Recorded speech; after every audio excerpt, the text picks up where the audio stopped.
Hello and welcome to the Punters Lounge podcast. We're going to look ahead to what is described as Super Saturday on the racing front. 10 races live on ITV1 from Ascot, York and Newmarket, of course, the final day of the July meeting. Pleased to say that I'm joined by the Brigadier on the forum, or Steve Simmons, as he's also known as. Good afternoon, Steve. Hi, Darren. How are you? Yeah, good. Thanks. Plenty of good racing to look at. So let's Absolutely. get straight into it. We're going to go in chronological order. So we'll start off with the 145 at Ascot. It's a really competitive handicap over 5 furlongs. 19 runners set to line up at the moment, and we could see a royal winner here because King's Lynn, of course, he's been around for a long time now, the 6-year-old, and he ran pretty well at Royal Ascot, finishing in 6th place and. He just about heads the market here, but it's a wide open affair, Steve. Yeah, it certainly is, Darren. I mean, he did run well at Ascot. That was over 6 furlongs, mind you. Dropping back to 5, it's probably going to be in his favour, actually. And I do like the jockey book in young Harry Davis, who's probably the best £3 claimer around at the moment. He wouldn't be my selection here, though. I'm going with a horse that I remember I put up and backed in this race last year at I think it was about 18-1, and he finished second, beating a short head. So he owes me this horse, and that's Bond Chairman, the Brian Smart horse, number 7 on the race card. He was beaten a nose that day. He comes here in good form. He won at Doncaster last time out and has had a 27-day break since. I think he's got a terrific chance. And the icing on the cake is the draw 19 of 19. The stalls are in the centre at Ascot, but at Ascot, I always want to be with those drawn on the stand side. So it turned out that way last year. And yeah, he's got a great each way chance. So it's around about the 10-1 mark. There's been a bit of money for him this afternoon, but I think he's got a great chance. The horse that beat him last year was Mountain Peak, who also runs here. He's a big price for Saturday. He's drawn on the other side, but he's only beaten 2 horses in 3 races this season. So even though he's I think it's £11 better off, even though he beat my selection, Bond Chairman, last year. He's just not in a good enough form for me, Mountain Peak. Just touch on the possible going. We're recording this on Thursday tea time. There are showers expected. If they made any difference to the ground, would that concern you at all? No, not at all. No, this is a horse that goes on any ground, and that shouldn't worry him. But I mean, Ascot does drive the 3 tracks we're talking about for Saturday. Ascot is a quick drying course, but there are showers around, and so we are a little bit in the dark, really. There's several horses we'll get onto that want the rain, so we'll just have to wait and see. Really, it's typical. Really, it's always the big unknown when it's especially when it's showers that are due, because the showers could hit anywhere. And Newmarket will expect. As I said, we're recording this on Thursday. Newmarket were expecting a fair bit of rain on Thursday morning, and it didn't happen. They barely got anything. So yes. I think the problem is, Darren, is the showers on top of watered ground, isn't it? That's the other thing, isn't it? Yeah, we have a shower in our back garden, and it hardly registers, but when it's been watered, it's so. Yeah. Right, we'll move on to the second race on ITV, which is the 2 o'clock at York, the John Smith Racing Handicap. 12 runners going up here, but it doesn't get any easier. I'm looking at Bet365's prices. They're joint favourites, but it's 5-1, the pair, Eileen Dubb and Wild Lion in the Godolphin colours. It's, again, a really competitive race, this, despite there being a slightly smaller field. Yeah, it is a tough race. I mean, I wouldn't be confident with my selection, but the selection for me is the Godolphin horse Wild Lion. He was a good winner last time. He went up £4 for that, but they're claiming off of him today with Christian Howarth, who's actually the son of Said bin Saror's assistant, believe it or not. So with him taking £5 off, that puts him £1 lower than when he won last time. So he steps up a furlong as well. He stays a mile. And I think in an open race, he's got as good a chance as any, and he would be the each-way selection. But you do have the winner from last year, Eileen Dubb, number 2 on the race card. He's 2 from 3 at the track. Blue for You was second to him last year. Shouldn't be much between that pair on the revised weights. But no, I'd be with Wild Lion each way there, and I wouldn't be put off by the kid riding, claiming 5. he put up a good performance in the week when he just got up. Can't remember where he was. I think it was Chelmsford. But he rides well and he's got a good pedigree as well, by the sounds of it. So. Okay, up next will be the 220 at Ascot. It's the Summer Mile Stakes, a Group 2 on the round mile course. And could be another winner for Godolphin here, Master of the Seas for Charlie Appleby and James Doyle. Hasn't been seen since running in the Dubai Turf over at Meydan at the World Cup night and back in March. So obviously he's making his reappearance after a long break, but he's the favourite here. Do you think he can return to form here? I do actually, Darren. I mean, the only negative for him is that £3 penalty. He won a Grade 2. I think it was in February over at Meydan. He's penalised January. Yeah, he won January. The Sabille Mile, back in January. Yes. So, but a £3 penalty obviously doesn't do him any favours here. But I just think when you look at the race, you've got number 2 Eldari. He's a real mudlark. I mean, if we don't get any of those showers and it remains good to firm, they'll probably pull him out. They have done before in the past. And Angel Blur as well, number 3 on the race card. Another horse that needs cutting the ground. So, you've got the American horse there, Classic Causeway, which ran a shocking race at Royal Ascot. Jimi Hendrix won the Hunt Cup. He would have a chance. But no, I think this will... I was just going to say about Jimi Hendrix. I mean, he was obviously very impressive because he was on the far side and he beat the rest of the horse. I mean, not only did he win the race, but he beat the rest of the horses on the far side. And I mean, he's not always been the most consistent horse, but you can see why they're having to go into group company here. Yes, you just might think he might be better in a big field. I mean, that's on the straight course. This is going to be a bit more tactical coming around the bend here on the round course, but you can't dismiss him. On official ratings, he's the same mark with the penalty there with Master of the Seas. So definite chance, Jimi Hendrix. He was impressive last time. And I don't think you can rule out the bottom horse either, Regal Reality. Sir Michael Stout's just had a nice winner this afternoon with Nostrums, just bolted up at Newmarket. So he's in good form. Group 3 winner last time. Again, would only be £1 behind the likes of Master of the Seas and Jimi Hendrix. So, but I do feel if that rain doesn't turn up, we might well lose numbers 2 and 3 here. But again, we're in the lap of the gods with the rain gods, aren't we? Really? Yeah. No, we certainly are. Yeah. Right, up onto York now for the 235 listed race, the City Wars Stakes Regional, who's 2 from 2 so far this season, including winning that handicap over course and distance at the Dante meeting. Then went to Haydock last time and took the listed Achilles Stakes there, beating Equilateral. I mean, that's pretty solid form, so I can certainly see why he's at the head of the market in this contest. Yes, I mean, you say he beat Equilateral. That horse went on to run 5th in a Group 1 at Royal Ascot, so it's good form. He is penalised, though. He's got that £3 penalty, which does make a difference in these type of races.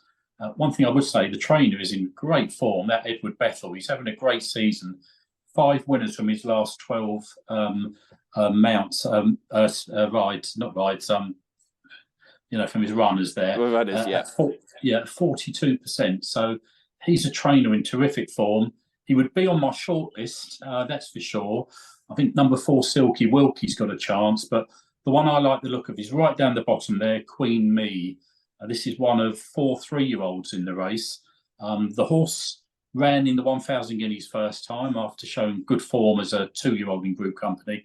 Didn't stay that day, finished 9th in the 1,000, and then came out and ran 6th, beaten 3 lengths in the Commonwealth Cup over 6 furlongs, taking a keen hold. So I think dropping it down to the minimum for the first time, if they just let her sort of go and just get on with it, I think Andrea Razzini could be in for a good ride there.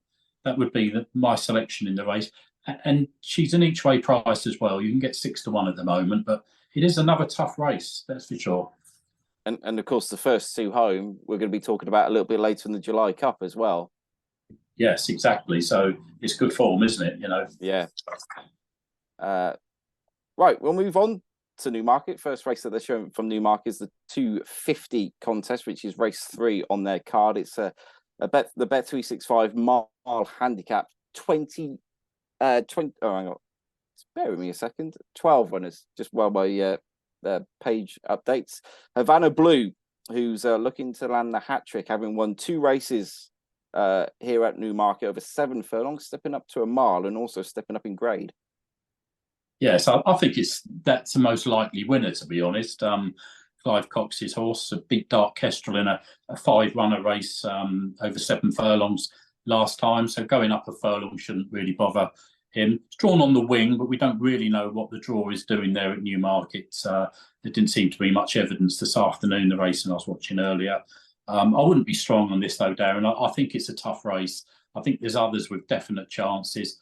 I did like the look of number 11, Sniper's Eye. It's only had the 3 runs to get handicapped, and one of them was second to Imperial Echo, which has just run against Nostrum and ran a little bit disappointing. So I was hoping for a better run from Imperial Echo, and then we could take the 8-1 about this. But the 4th in that race, when Sniper's Eye was second, won the other night. So I just thought a mark of 82 looked quite enticing. But the other thing to say about the horse is he is engaged at Ascot tomorrow, so we may well lose him. But no, my selection would be Havana Blue, but not a strong one for me there. It's a tough race, that race. Another tough race is the feature up at York, the 310, the John Smith's Cup, 22 maximum field lining up here. Again, looking at Bet365 odds, it's 7-1 the field. They got Seed the Casper and Sonny Liston, who of course always runs in these big field handicaps. Was second at Royal Ascot behind Jimi Hendrix last time, as we discussed earlier. So obviously, form clues are plenty. Earlier in the afternoon could be as well. See the Casper. He's a horse that he only won at Lingfield last time, so he's obviously stepping up massively in grade here. But again, Simon and Ed Crisford, they're a team that are in very good form at the moment. Yeah, they certainly are, and he'd have to be on your shortlist, wouldn't he? See the Casper. Little bit concerned by that low draw, very low. You can find a lot of trouble there in a big field. Everyone jostling for position and trying to get across from a high number. So I don't think I'd really want to be drawn very low. Looking at the last 10 years, last year the winner came from stall 10, the year before 1, the year before 7, 6, 3, 11, 14, 1, 22, 16. So a fair spread there, more low than high, to be fair, which is a shame because my initial fancy was Spirit Dancer, number 11, who ran well in this race last year. He finished second to Anmart, who's come out and won a Group 1 in France this season. And Spirit Dancer here, well, I don't think you could say he was unlucky, but he was brought across the track by the hanging Anmart to finish second, and he's run well on his only run this season. So, but stall 21, I've just got to put a line for him because of that, to be honest, and just have to kick myself if he did win from out that wide. Of the others, I think the selection for me would be number 18, Long Tradition. Doesn't really fit the stats because he's a 6-year-old, and this normally goes to a 4-year-old or a 5-year-old. But he's actually £9 well in here. He's got a £5 penalty for that win at Chelmsford. Very easy win under that young Christian Howarth we were talking about earlier. So the handicap has put him up £14. So he's £9 well in, even with the £5 penalty. Obviously, he does come with some caveats that was his first run for 600 odd days. So will he bounce? That was on the all-weather, but he has got some decent form on the turf from 2 years ago, and Rowan Scott's been booked. So we'll see. I think he can run well. He looks a very well handicapped horse, along with Noble. He's drawn very low in 3 though, but he was an impressive winner last time at Newcastle. And Andrew Baldwin, who trains Nobles, won this race 2 times in the last 4 years. So. But there's a whole host of them you could fancy here, Darren. It's a really tough race, but for me, it would be Long Tradition each way. Okay, that's the competitive handicap then up at York. Back to Newmarket for the 2-year-olds, the Superlative Stakes over 7 furlongs, due off at 3.25. And no surprise, really, to see that Aidan O'Brien's got the favourite here. City of Troy, who looked really, really impressive when winning at the Curragh a couple of weeks ago. Yeah, to be honest, I think this race is an out-and-out match, to be honest. I know you've got Hatim and Spanish Felix, who were 5th and 8th in the Coventry at Royal Ascot, but there's big words for the front 2 here.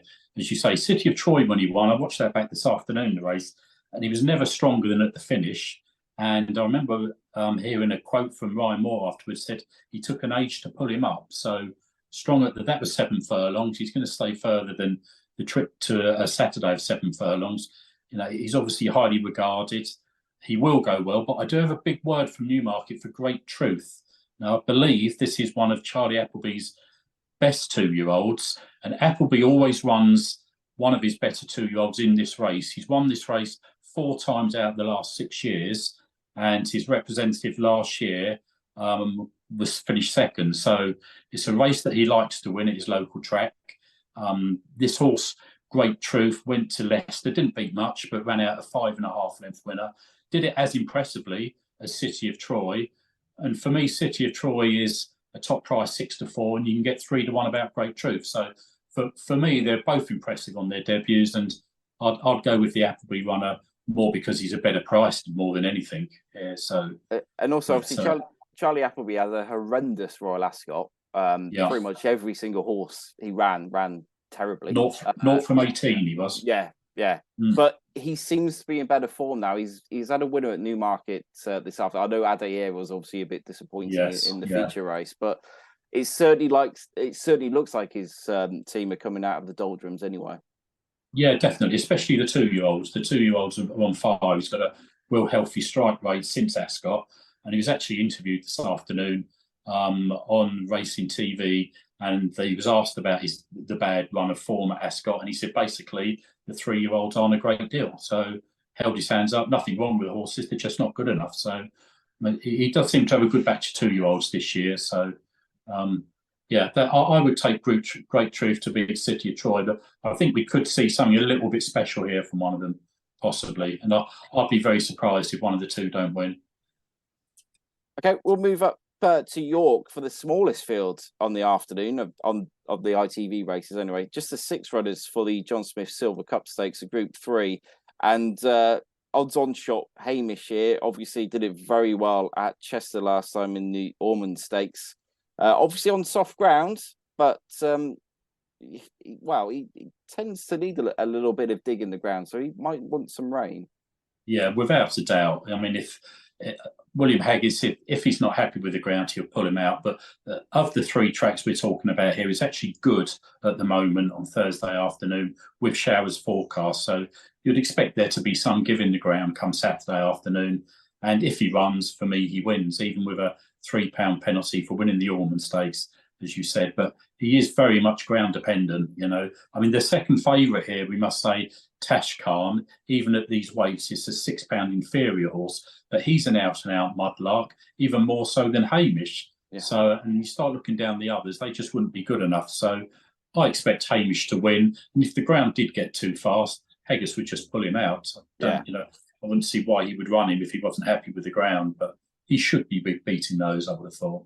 Yeah, he does look a cut above the rest of his rivals in that contest up at York.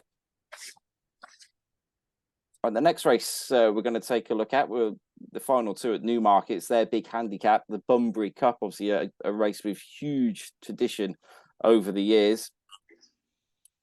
And Montasib here heads the market again. William Haggis trains this one. William Buick taking the ride. Bit disappointing when quite well fancied at Royal Ascot, although probably didn't have the greatest of draws. He was only in a group of 7, finished 3rd of that group of 7.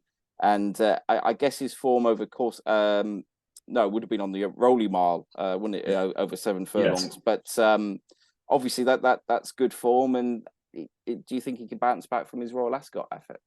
He wouldn't be on my shortlist, to be honest. I mean, he was 4th in this race last year, and he's worse off with the front 2 from that day. Bless him, and the second I can't remember the name of, but Ropey Guess, number 16, Ropey Guess. So he's worse off with that 2 for finishing 4th. For me, it was a disappointing one at Ascot, and I think there's horses with better chances and at bigger prices. Number 2, Awal. I'm not entirely sure about the ground for this horse. When it was second, first time out in the Lincoln, everyone was saying this is a horse that must have it as soft as possible. I know he ran 3rd in the Hunt Cup last time on good ground, but if they don't have any rain and it's a rattling fast, I don't think that would help him. Couple I like here, Darren, is number 13, Streets of Gold. It's the only 3-year-old in the race, and I've gone back through the last 20 years. No 3-year-old has won this in the last 20 years. But to be fair, I don't think many would have tried. But this is a 105 rated 3-year-old that was third in the Jersey Stakes last time. That was a hell of a run. The handicapper didn't have that to hand because he goes up £4 in future handicaps. He's got Group 2 entries at York and Goodwood to come. He's drawn in 10 in the middle of the track, so he can go either way, whatever the draw does. Yeah, I think he's got a really good chance, Streets of Gold. The other one I thought had a chance was number 8, Biggles, drawn on the one of the wings, with Ryan Moore on board. Very interesting jockey booking. Won his group of only 5 in the Buckingham Palace at Royal Ascot last time. The fact that Ryan Moore keeps the ride, I could see him running a big race, but like the other big handicaps, there's plenty of others with chances there. I think Ropey Guest, who was second last year. Now, this is quite interesting. Ropey Guest was second last year to Bless Him. Ropey Guest was in stall 17 and Bless Him was in stall 3. By some fluke this year, they're actually in the opponent's stall.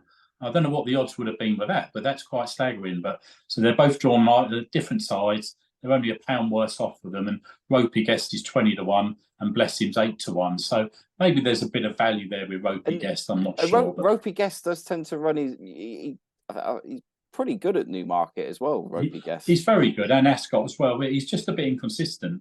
He bounced back to form 2 runs ago, and then flopped last time. But that's the type of horse, and that's why he's 20 to 1, I suppose. But it wouldn't be a shock to anyone if he ran well. But the selection for me, I'd be going with Streets of Gold and Biggles. I'd be backing the pair of them small each way.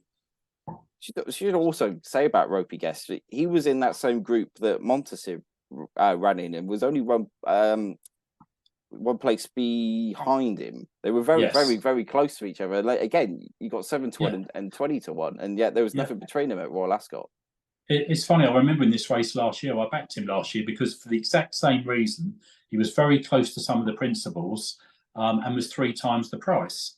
And he raced maybe on the wrong side last year, but this year he's on the other side, so we'll see. But it's almost like people are seeing William Haggis and the fact that that horse was pretty short at Royal Ascot. And, Ropey Guest, okay, he doesn't win very often, but, he does tend to run his race. Well, you're talking Sean Levy on Ropey Guest against William Buick on Montasib as well. So there's always going to be that difference. Yeah. Not that there's anything wrong with Sean Levy. He's a good jockey. So maybe they'll correct themselves nearer the time. I'll move on to the final race then on Super Saturday of the live ITV races. And it's the feature, the July Cup Group 1 over the 6 furlongs. Now, very small fields. I can't remember a single figure field in this race. I don't know whether your memory can go. I'm used to seeing a big field for this race. So when I saw there was only 9 runners declared, I was a little bit surprised. I was really impressed with Shaquille at Royal Ascot in the Commonwealth Cup.